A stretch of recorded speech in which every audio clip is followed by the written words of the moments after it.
Capok. Jadi ini dia ada rekomendasi keripik pisang yang enak. Teman-teman harus coba. Jadi dia namanya keripik pisang tanduk Brian.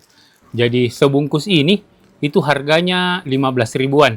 Ada 6 varian rasa. Jadi yang pertama itu ada original, balado, manis, asin, coklat, dan jagung bakar. Kita tes kriuk dulu.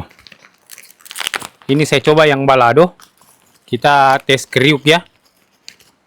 Ini speaker di sini. Nah, kita tes.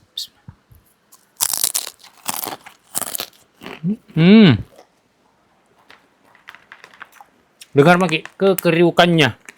Jadi dia kriuk sekali. Kita coba yang coklat. Ini, yang coklat itu dia sedikit kayak becek karena dilumuri coklat ini. Nah, kita coba tes kriukannya.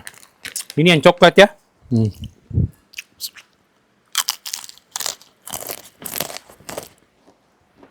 Masih kriuk. Jadi memang ini keripik pisang enak. Jadi ini yang kedua kalinya saya order dan kayaknya harus saya review karena recommended keripik pisang tanduk Brian. Jadi teman-teman yang mau hubungi nomor di sini. Keripik pisang tanduk.